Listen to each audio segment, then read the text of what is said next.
বিসমিল্লাহির রহমানির রহিম। আমরা হচ্ছি হুজুগে বাঙালি। ঠিক আছে?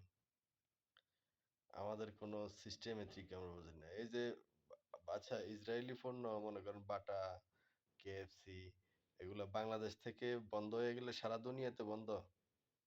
ধরলাম সারা দুনিয়াতে বন্ধ। আরে ভাই আমাদের মুসলমানদের কি আছে এমন? আমরা Facebook চালাই তাদের, YouTube চালাই তাদের, বিমানে চড়তেছি তাদের, এভরিথিং সফটওয়্যার সব তাদের। তাদের প্রযুক্তি। আমরা আবার এহেনদে ইসরায়েলের পণ্য বয়কট করতেছি, আবার আমাদের ছেলে-মেয়েকে ইউরোপ পড়ানোর জন্য, ইউরোপ পাঠানোর জন্য আমরা লাফালাফি করতেছি। ইউরোপের টাকা খাইতেছি, ডলার খাইতেছি, সেটাতে মজা লাগে। আপনারা এটা করেন না। দেখেন ইউরোপ থেকে আপনাদের ছেলে-মেয়ে যেগুলো আছে সেগুলোর বাড়িতে নিয়ে আসেন। সেগুলো ছেলে-মেয়ে যেগুলো আছে, ছেলে-মেয়ে যা আছে এগুলো ইউরোপ থেকে দেশে নিয়ে আসেন। বলে ইহুদি দেশে থাকার দরকার নেই। খ্রিস্টান দেশে থাকার দরকার নেই। যেটা আমরা পারবো না সেটা কি প্রযুক্তিতে কি কাজ কি প্রযুক্তিটা আছে আমাদের মুসলমানের কাছে কিচ্ছু নাই, সব ওদের হাতে। বিমান বানাইতেছে তারা, সে বিমানে চড়তেছি আমরা। তারপর মাইক বানাইছে তারা। যত এভরিথিং প্রযুক্তি মুসলমানে ব্যবহার করতেছে সব তাদের প্রযুক্তি। আমাদের কোনো কিচ্ছু নাই।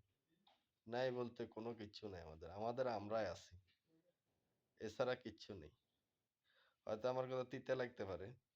দেখেন এই জিনিসটা আমাদের মুসলমানে আমরা আজ পর্যন্ত আমরা পারতেছি কি কাটাকাটি, মারামারি, দাঙ্গা হাঙ্গা এছাড়া কোথাও কোনো কিছু করতে পারতেছি না। ইউরোপের দেশগুলো দেখেন কোনো যুদ্ধ নাই, ঝামেলা নাই, কোনো কিছু নাই। সব আমাদের ভিতরে ঝামেলা, ক্ষমতা নিয়ে, দাপট নিয়ে, গ্রাম নিয়ে, এ নিয়ে সে নিয়ে। আমরা বাংলাদেশ থেকে বয়কট করলাম বাটা, সমস্যা নেই। বাটা জুতা শোরুমে হামলা করে বাটা জুতাগুলা কে নিছে? কে নিছে? আপনাদের ফেসবুক, টিকটক, ইনস্টাগ্রাম এগুলাতে যে কি বলে ভিউ কামাইয়া যে ডলার খাইতেছেন, টাকা খাইতেছেন, কার টাকা মিয়া এগুলা? কোটি কোটি মোল্লা করতেছে। টিকটক, ফেসবুকে ভিউ কামাইয়া টাকা খাইতেছে। ইহুদিদের টাকা। কেন ফালতু নাচানাচি করতেছেন? আল্লাহ আমাদেরকে হেদায়েত দান করুক। আমিন।